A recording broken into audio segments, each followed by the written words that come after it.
Hi, everybody, and welcome to our AARP Michigan Election 2020 special. I'm Guy Gordon. So good to have you with us. We know that we are heading into an election season unlike any other. We've had Great Depressions, world wars, pandemics. We've been able to vote for those before, but we've got the double whammy this time. We've got a COVID-19 pandemic that targets specifically seniors. People our age are the most vulnerable population demographic out there, and that's giving people pause about going to the polls in person.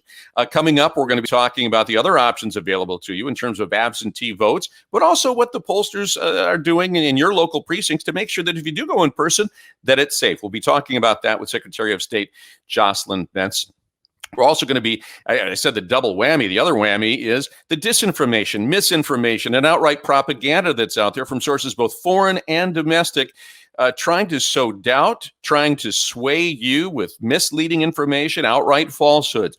We'll tackle that as well and what you can do specifically if you see something like that in your inbox. We'll also be looking at a very interesting poll that AARP put into the field about what issues are top of mind for seniors as we head into the election season. But next, and our AARP Michigan Election 2020 special, we're going to be talking with Paula Cunningham, the director of the AARP here in Michigan, about a very important conversation that was had, especially among entrepreneurs and women as we head into election 2020. It's all ahead here on News Talk 760 WJR. As we remind you that anything you hear on today's broadcast, you can find at aarp.org/myvotes. MIVOTES. You can find it there, and you can also watch this discussion on Facebook Live. We'll be back with our first guest next on WJR.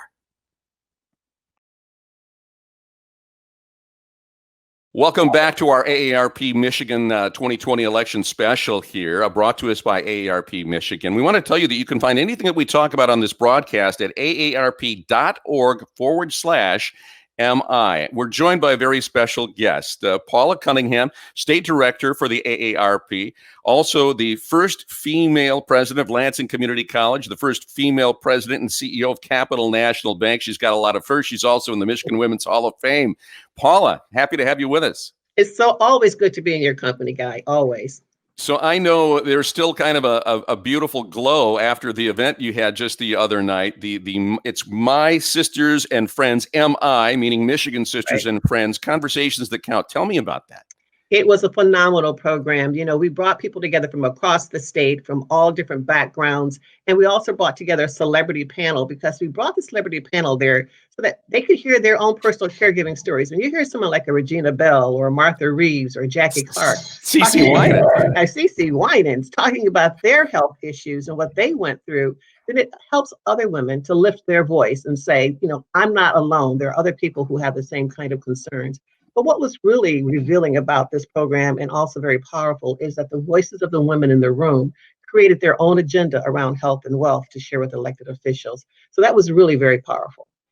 When you look at the scope of health issues facing women, what was the issue that was top of mind? What got the most attention? You know, I'll have to tell you, everyone can relate to caregiving. Everyone's been there or, knows someone who's been there. Either they are a caregiver or they're taking care or they need caregiving. And so that was a common denominator among the women in the room, as well as just access, access to information, access to quality healthcare, access to prescription drugs. I mean, that was just a reoccurring theme. And what was nice about this is that we didn't plant the seeds for this. This was a blank slate, and women just told us what was important. And they're the same issues that AARP has been advocating for a very long time now. To be sure, there are also men on the other side of this issue that are caring for their wives that have the same challenges. And so it goes both ways. By and large, when they talk about the home health care options that are out there, are they pleased with them? Do they find the quality of care and level of care and the options that are available helpful? Well, for home health care, it's a little bit different because people don't really talk. If it's your loved one, if it's your spouse or your mother, your father, you kind of feel like you're obligated to do that. So people don't talk about it as a chore or as a burden. They just do what they know to do. However, the expenses that they have to go through, whether it's building a ramp or whether it's taking time off from work to take the loved one somewhere, just to keep them at home, is very meaningful. And there are over 1.3 million family home caregivers just in the state of Michigan. Right. And so, we talk about what kind of support they need. to keep them at home versus sending them to a nursing home versus sending them to a long-term care facility. We know that's inevitable sometimes, but people want to stay at home. That's their preference. And so whether it's a little tax credit or some kind of support for activities of daily living, someone coming in to support them with their meals or support them with transportation, that's the kind of thing that would really help men, women, anyone who is a caregiver. We saw the level of infection with COVID-19 in nursing homes early on. And I think there's a wonderful U of M study that shows that, honestly, everybody did the best they could with a bad situation. But it does really emphasize how important it is for us to develop in the state of Michigan a program to make sure that seniors can stay in their homes if they want to. Because in a situation like a pandemic, having a cohort situation in a nursing home isn't the best situation.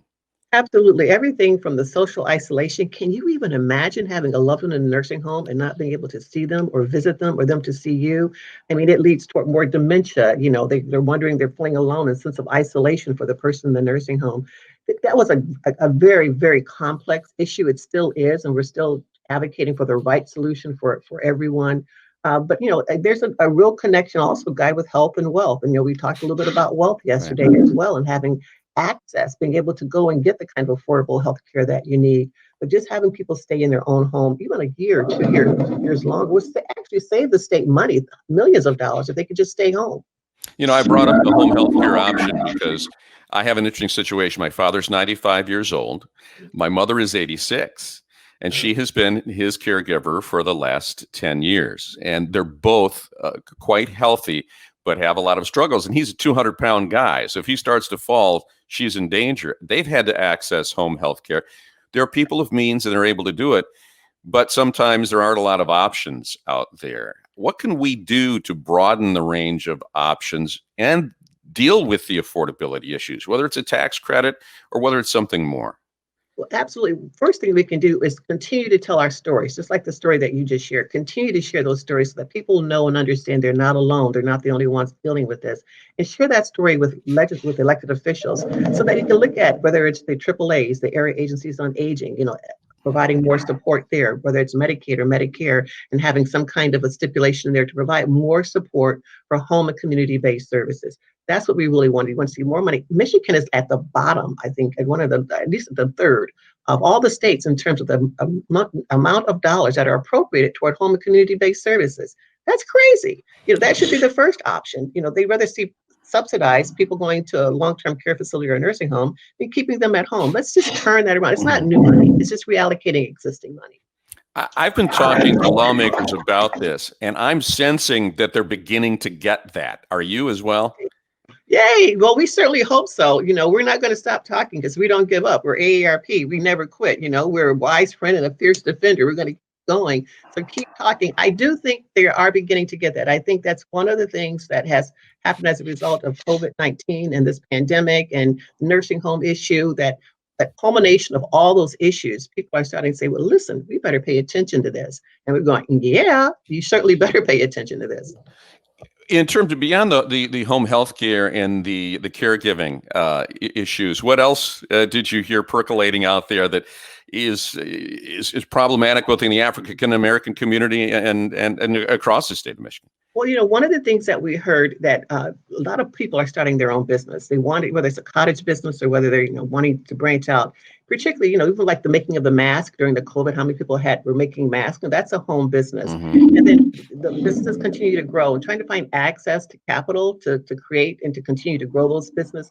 Not only to create your business, but as I think Dr. Marilyn French Hubbard said, to actually create your business, to expand your business, and then to sell it. And so just the initial $1,000 could help someone go on to make $100,000. So just some initial capital to help some of the entrepreneurs and small businesses. In Detroit, in particular, there are more and more entrepreneurs, more people, particularly women, starting their own business, but they don't have access to the wealth. They don't have access to the ROI. They don't have access to major contracts as a result of being a small business. So we heard that as well. And also the other piece is Social Security. It's not going away. I'm telling every elected official, everyone who's listening to the sound of my voice, people want to make certain that we shore up our Social Security.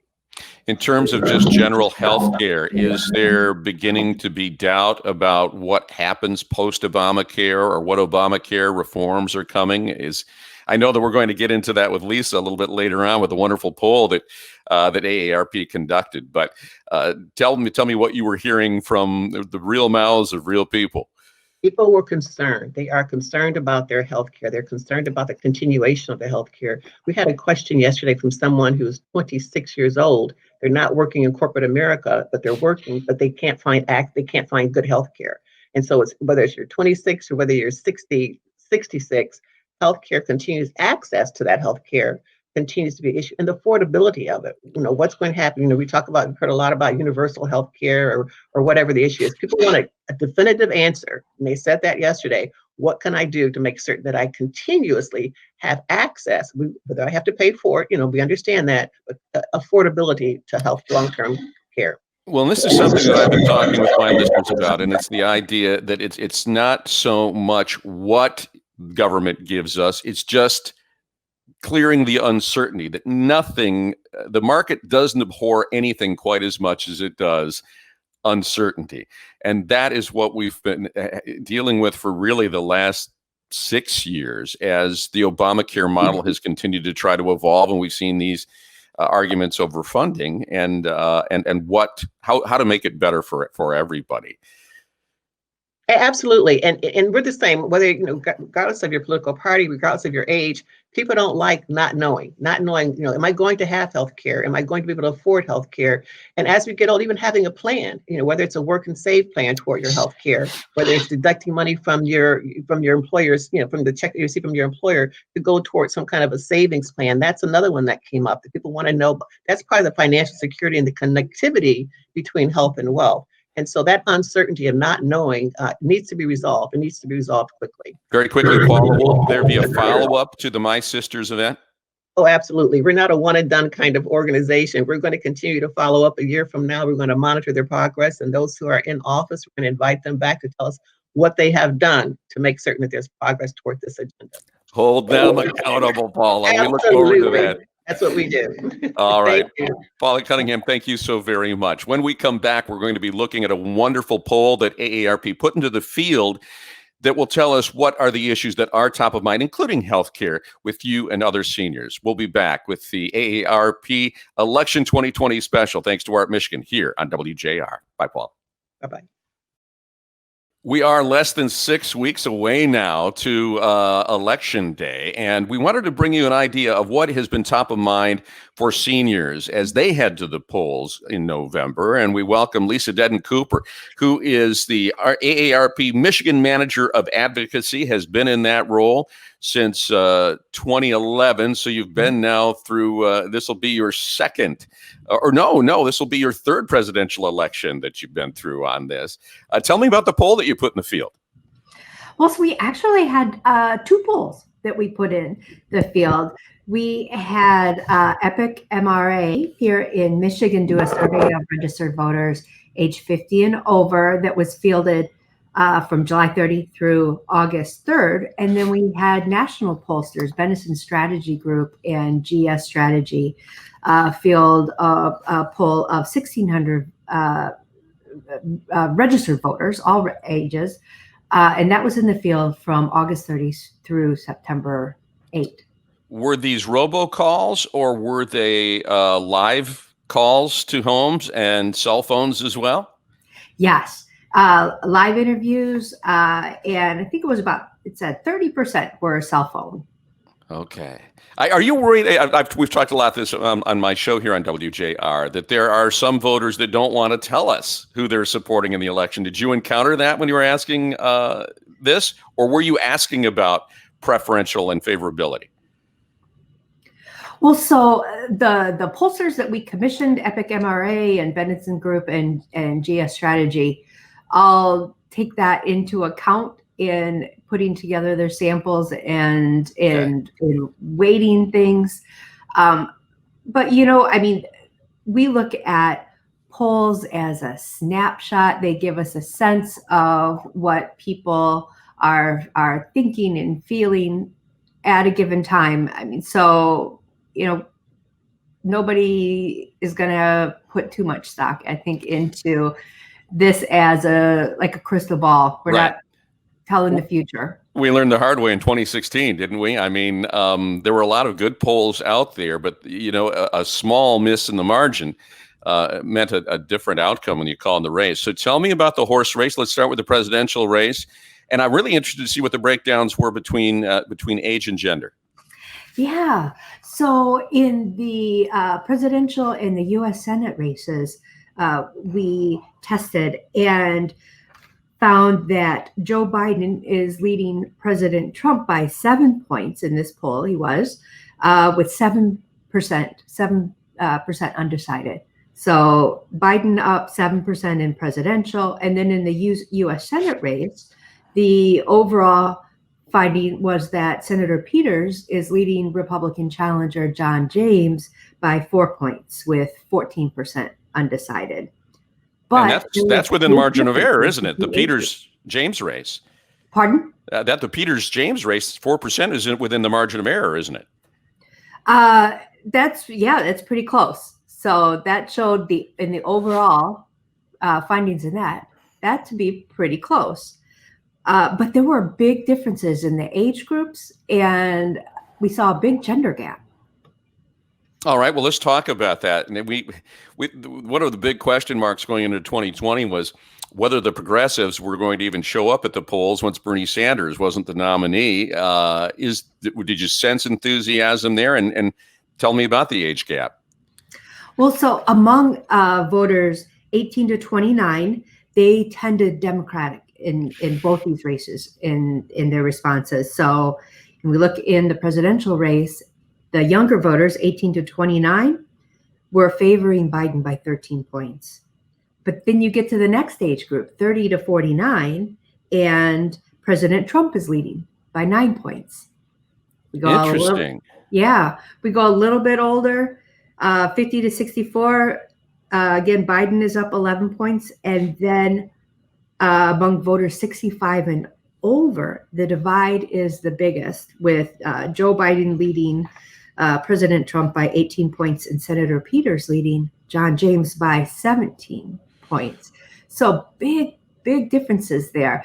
Overall, the Republicans were leading only in that 30 to 49 age group, whereas the Democratic candidates were leading in all those others. That's a really interesting point there, especially since we know that in 2016, President Trump did fairly well with seniors. Do we know why we have seen that erosion in support for the president? Well, that is one of the interesting questions, and we tried to get at this with some of the substantive questions that we asked. I think one of the takeaways here is that older voters aren't a lock for a particular party. Mm-hmm. And it looks in this year in particular like concerns about the coronavirus and health are outweighing maybe some of these other things that we've seen in the past. But definitely some interesting trends this year. The gender gap, I was, pretty shocked to see how big it is too. You think about, when you're sitting around, the kitchen table and families, right, and you're talking on Facebook, the differences. But to look at some numbers attached to that, the poll that we had, the national pollsters, the Benson strategy and the GS strategy poll of Michigan voters had us showing that there was women were favoring President Trump, or I'm sorry, women are favoring Biden by, where did I just have that poll go? Women are favoring Biden by 25 points, while President Trump is winning men by 15 points. And women are favoring Peters by 19 points, while men are favoring James by 13 points. So big divide there. Tell me about the issues in terms of the gender gap. When you talk to, everybody's been focusing an awful lot on suburban women. Did you break it down in that regard? Is how the president is doing with suburban women, because they're considered to be the key? So we didn't do that particular test. But one of the things that I think was interesting that we saw was we asked voters about their personal financial outlook, And we saw that there was a split, really, asked about their personal financial outlook over the next 5 years.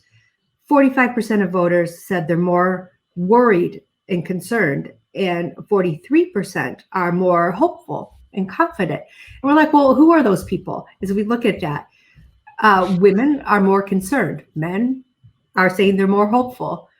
Republicans are saying they're more hopeful. Democrats are saying they're more worried. The oldest of voters are more worried about their 5-year outlook at this point. When you break it down by campaign issues, what are the big motivators as seniors go to the polls, and as this field of voters that you talked with go to the polls? So in deciding who to support for federal office, a candidate's position on protecting Social Security, protecting Medicare, and lowering health care costs and cutting prescription drug costs were at the top. Number one, protecting Social Security and Medicare is what's on the minds of older voters as their top deciding factor. When we ask candidates, or we ask people about their decisions on who they're going to elect for state office, 66% said a candidate's position on cutting prescription drug prices for all Michiganders would be a very important deciding factor in choosing who they vote for. And that was the top one that they listed. So it's like, despite everything else going on in the world, it's the same issues that people want to hear from the candidates about, because it's the day-to-day stuff. It's the stuff that lies in our pocketbooks. And knowing that healthcare is always a big issue among the plus 55 population, now you add COVID into that, and it's like a big magnifying glass over that issue as well. It makes it even more top of mind, even more germane. Lisa Dedden Cooper, thank you so much for those polling results. It's very illuminating, and we'll look and see how they influence the election less than 6 weeks from now. Take care. Yeah, right now, we've got 6 in 10 Michigan voters age 50 and over who are personally worried that they or others in their family will catch COVID. So that is something that is definitely top of mind. All right, Lisa, thanks so much. Lisa will be rejoining us to tell us about the very interesting video voter guide that AARP has. But when we come back, we're going to be talking with Secretary of State Jocelyn Benson about the options available to you for mail-in voting as well as in-person voting. What will the lines be like? More than 2.5 million people have already asked for absentee ballots. What will that do to our election night results? We'll talk it all with Jocelyn Benson next. Our AARP election special here on News Talk 760 WJR.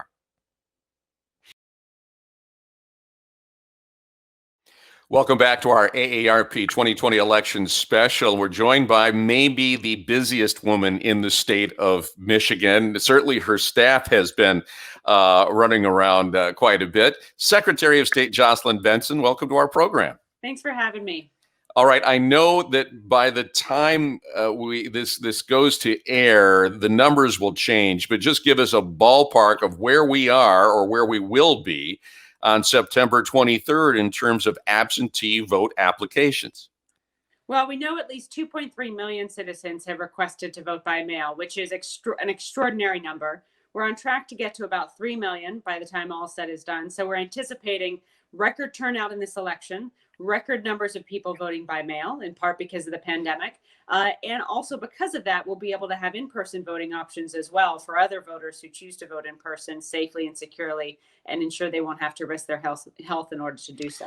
Well, talk to me about that, because I think, as seniors, we're creatures of habit. Yeah. We like going to the polls. We like the sense of community that comes with that. So what will be in place in the local precincts to ensure that this will be as contactless as possible and a healthy experience for everybody?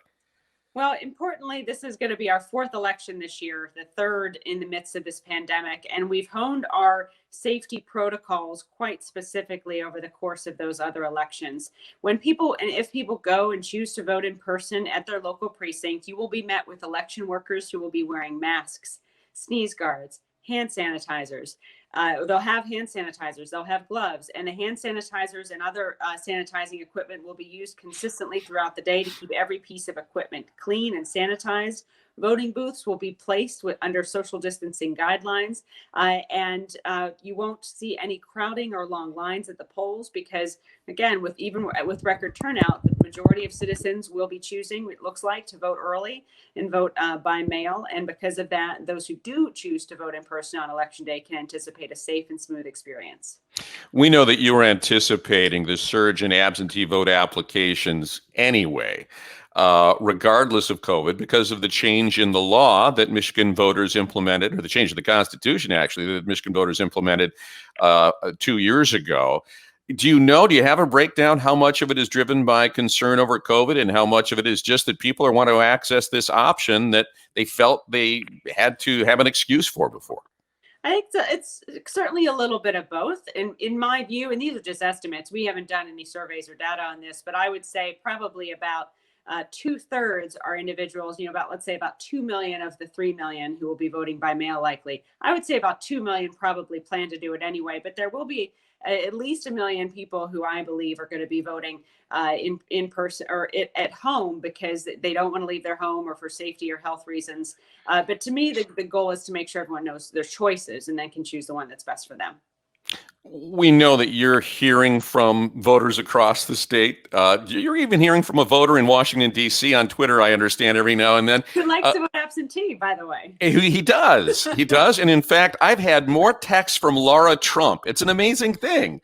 I thought we'd be friends on Facebook by now. But yeah, and it is funny. I have heard from seniors that are saying, look, I've got this text on my phone from someone saying they want to send me an absentee ballot application. I'm not familiar with this web address. Who is it? Let's kind of help people understand that. In many cases, it could be third-party special interest groups that are trying to do that. It could be the party that you're a member of. If you're an independent, it could be anybody. Is it illegal, and should they be concerned about it from a fraud or a scam standpoint? First, no. I mean, if it's a valid application to request your ballot to be mailed to you, those are publicly available. And in fact, we're going to be having them more available in the weeks ahead in many different facilities across the state. And those are simply applications. You don't actually get a ballot unless you, through your signature on that application, identify yourself as a registered voter and that identity is confirmed. So even if you were to receive or even submit multiple applications, you'll still just get one ballot per valid voter. But I do want to caution people because we are in this very challenging moment in just about 6 weeks out of this historic election. And so there may be scams out there. We certainly know there have been robocalls, for example, to residents trying to confuse them about the right to vote by mail. So we're directing everyone to michigan.gov/vote or your local clerk or your state, our state website to get that trusted information. And if you get anything confusing from someone you don't recognize or a third party or a campaign, you don't need to respond to it, but you can in turn go to our website or go to your local clerk's office to get the real source of the information as to how to make sure your vote is counted. There is concern. People have been watching the news about, and then they've witnessed it themselves, that the first-class mail maybe takes a little longer to get to their home than it has in past years. There's a concern about if they do vote by mail, how early they have to do that. Let's kind of laser focus on that, on what every senior and what every Michigan voter needs to know to make sure that their vote is counted. How early should I vote? Well, first, you should make a plan. You have 3 options to vote this year. You can vote by mail. You can vote in person early at your local clerk's office, or you can vote in person on Election Day at your local precinct. Now, if you choose that first option and you want a ballot mailed to you, you should request it as soon as possible. Many already have. You can go to michigan.gov/vote to request it online or fill out an application, print it out, and send it to your local clerk. On top of that, once you get your ballot, and by the way, you can track your ballot in the whole process at michigan.gov/vote. Once you get your ballot, fill it out in your own home. You can return it at your leisure, but we encourage you to return it as soon as possible. And at the very least, if you're going to return it through the mail, we want you to do it by October 19th, which is about 2 weeks prior to Election Day. The last thing I'll mention is that we have provided 3 ways for you to return those ballots if you vote from home. One is through the mail. Second is through your local drop box, and those will be and are being installed all throughout the state. And then third is you can always drop it off in person at your local clerk's office. It just has to be received by 8 p.m. on election day. And now we know that you were deeply concerned that with this incredible surge, perhaps as many as 3 million absentee ballots, and I've talked to a lot of local clerks, as you know, about the ability to process those in a timely manner, how long we may have to wait for our election results. I know the legislature gave you some relief, not perhaps all you wanted. What does election night and the day after the election look like now? Well, the reality is, because if people choose to vote by mail, as the majority will, a lot of those ballots won't come in until election day, and they will get processed as they come in. And again, thousands locally and millions statewide will come in before that day as well. They cannot be processed or tabulated until election day. The legislature has explored some tweaking to give clerks the option in some communities to open envelopes and prepare the day before, but that's at most going to net clerks about 3 hours. What we know is that clerks are going to be handling as much as 3 times ballots sent through the mail than ever before. And the reason why that creates an issue where we won't be able to have them all counted and displayed the results on election night is because they'll begin processing and counting those ballots that election morning. But it may take long into the next day or the day after that until all of those ballots are put through machines. It's very different than when you vote in person at your local precinct, because once you do that, your ballot is counted while you're there. And then at the end of the night, all you need to do is print out the results and hand it over to your clerk. That's why typically we're able to get results in sooner. But because most people will be voting by mail this year, those ballots will still be counted when the polls close. And it probably, again, will take at least an extra day, if not 2 or 3, to go through all those ballots. But our focus is accuracy. Our focus is on counting every vote and doing so securely. And it may take more time, and we're all going to have to be prepared for that. So you're begging our patience, and that's something that Michiganders have been not known to have in large supplies, but it's something we're going to have to get used to, because this is for our health and our convenience, correct? Right. And one of the hallmarks of this year is that there's been so many changes. So many things have changed, and so many institutions have sought to adjust and adapt to protect people's health and still keep the trains running on time. And this is really a reflection of that. We've worked to give more citizens options to vote this year, recognizing in particular the impact of the pandemic. And we're working to make sure that our end goal, the accurate results of the elections and the secure counting of those votes, remain sacrosanct, right, and then increase efficiency as we go towards those goals. We know that we have seen, and both sides are doing it, dark money groups that will do the bidding of either candidate, create disinformation, sow doubt. We know that the Chinese are trying to hurt trying to hurt President Trump. We know that the Russians are trying to hurt Joe Biden. Is there anything else out there that's fresh and new that you have seen that could mislead voters that they need to be aware of, especially the seniors that we're speaking with today? Well, that's exactly the point. We can sort of sit back and say, okay, we see the lay of the land. This person's going to do this. This bad actor is going to do this. This foreign entity is going to do that. But there's still a lot of variables and unknowns out there about the forces in play to try to sow seeds of doubt among our voters about the sanctity of the elections. And so we have to remain vigilant. My office has launched a website, michigan.gov/election security, that's proactively telling folks everything we're doing to secure the elections and responding to attacks and misinformation. So if you see anything that seems suspicious, and we certainly are concerned that our older voters are going to be particularly preyed upon by folks trying to confuse citizens about their rights, send it to us. We've set up an email. It's misinformation@michigan.gov. Send it our way. We'll look into it and make sure that we clarify so that voters aren't confused by wrong information. Misinformation@michigan.gov? Yes, that is the email. Send it our way, and we'll look into it and investigate appropriately. It is sad that we need something like that, Secretary Benson, but we're glad that you've got it and glad that you're on top of it. Thanks so much for your time. We appreciate it. Good to see you. Thanks for having me. Coming up next on our AARP Election 2020 special, we're going to have Lisa Cooper back to talk about, do a little deeper dive into the polls and also talk about the video voter guide that you can access. We'll be back. Welcome back to our AARP Election 2020 special, courtesy of Michigan AARP. We welcome Lisa Dedden Cooper back to our broadcast to take a little bit of a deeper dive into some of those polling results and also talk about these video voter guides that are now available. Lisa, welcome back. You know, you had we got a little short on time there, but I wanted to look at the idea of what COVID-19 has done and how it has influenced the issues that have been top of mind for seniors. Tell me a little bit more about that. Elaborate a little more. Yeah, I just mentioned, so we found in our EPIC MRA poll of Michigan voters age 50 and over that 61%, 6 in 10, are worried that they personally or somebody in their family will catch COVID. And at the same time, while older voters are concerned about the coronavirus, many are also concerned about the safety and effectiveness of a COVID vaccine, especially if it should come out in the next couple of months. Thought that was an interesting finding. We also, in that results, saw some partisan differences that Democratic voters, people that considered themselves Democrats, seem to be a little more worried about the safety and effectiveness of a vaccine, especially if it should come out in the next couple of months. Whereas Republican voters, self-identified Republican voters, did not seem to be as worried about its safety. Thought that was an interesting split there.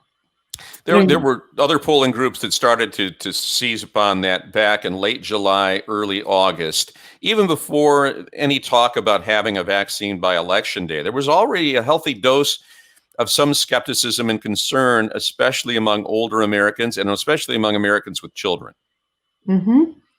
And, another impact that we saw in the survey data is that because of the coronavirus, we're talking about voting today, because of the coronavirus, more older adults are saying that they are planning to vote absentee this year. And older adults in Michigan, even before this constitutional amendment in 2018, could already vote absentee. And yet this year, the numbers are looking to be larger than ever. So just about half of Michigan's voters age 50 and over told us that they plan to vote by absentee ballot by mail this year, and another 8% plan to vote absentee in person at their clerk's office in the days and weeks leading up to Election Day. So anything else from the poll that we didn't get a chance to touch on in our earlier segment that you found particularly interesting? Well, we asked Michigan voters what they see as the direction of the state and the nation. And in this poll, again, voters age 50 and over, 2 in 3 Michigan voters said they believe that the nation is on the wrong track. And 69% rate our economic conditions in the U.S. negatively.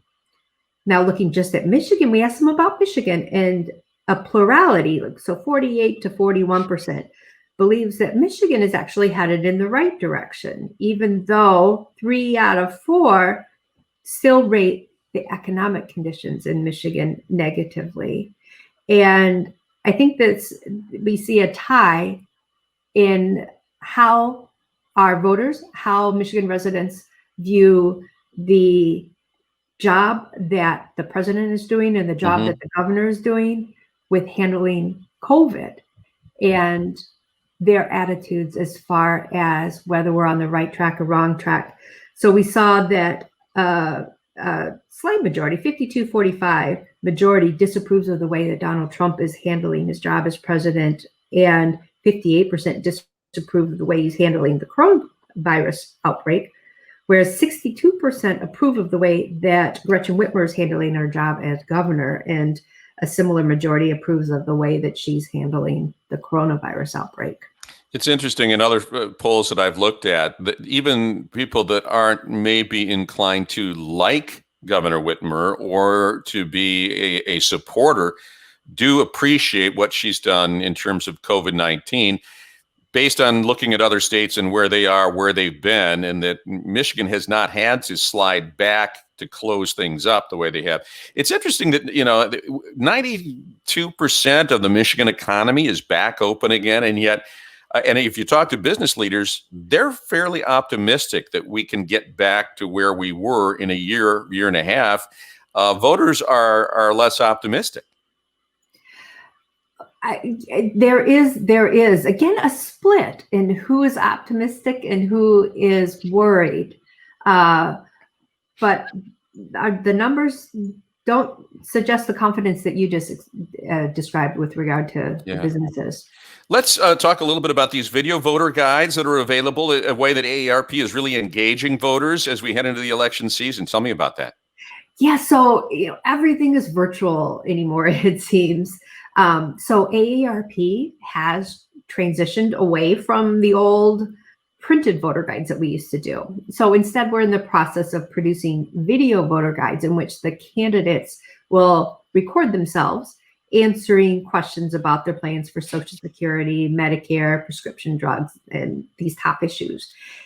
And as the candidates in the U.S. Senate race and key U.S. House race record these, then we are compiling them, and we're going to have them up available on our AARP Michigan website at aarp.org/MIVotes. We're setting up a special election website for our video voter guides and our other election information.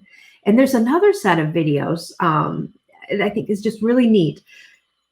Something else that's special about this year and this election in 2020 is this is the 100th anniversary of the ratification of the 19th Amendment to the U.S. Constitution. And, listeners know, I think that that's the amendment that provided women the right to vote in our country.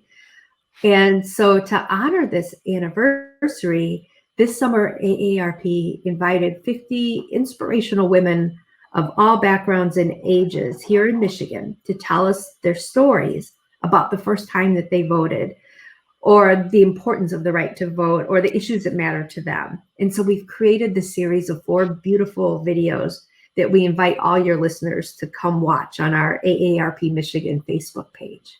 Excellent. That sounds exciting. And we look traditionally at the elder voter as being maybe the most reliable voter out there. Is that still true, more true in terms of anticipated turnout as we head into November? It appears to be even more true.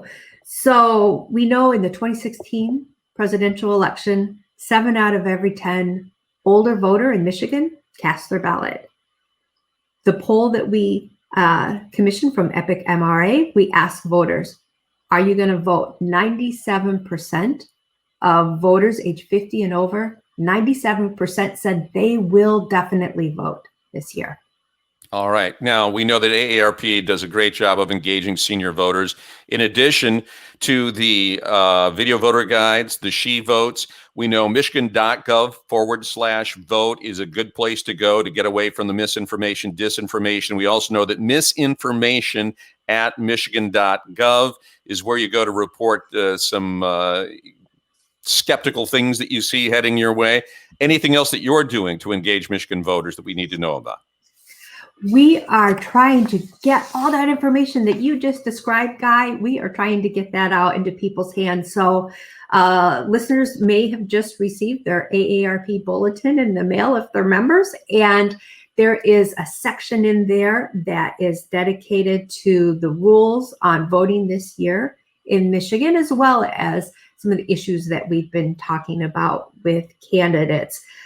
But that website that you mentioned, the michigan.gov/vote, I would urge all your listeners to go check that out. You put in 5 pieces of information. This is the official website that the Michigan Secretary of State maintains. Put in your first name, last name, birth month, birth year, and zip code, and it pulls up your confirmation that, yes, you're registered. You can confirm the location of your polling place if you want to vote in person. You can track if you want to vote absentee. You can track if your clerk has received your application if your clerk has sent you your ballot in the mail yet, and you can track if your clerk received it That's on so that important. site. That's a great site for everybody to visit to make sure that they are ready. And then you will know that your ballot arrived. You won't have to vote twice. You don't have to show up in person. You will Right. know that You your don't want AV ballot people to vote twice. got there. That's illegal. Lisa, yes, it is. Lisa Dedden Cooper, thank you so much. Do take care. And we've got everybody prepared, hopefully, for Election Day. And if not, they know that AARP is there with the right information for them as we move forward. Thank you, Guy. Thank you once again for joining us for this AARP Michigan Election 2020 special. Reminding you again, if you want to find all of this information we've talked about, AARP has put it on their special webpage, aarp.org/myvotes, MIVOTES. That's aarp.org/myvotes. And you can find all the information we talked about today. Remember to vote early. Get your AV ballot in the mail before October 19th. And then watch your votes count here on News Talk 760 WJR. Again, thanks for joining us, and our thanks to AARP Michigan.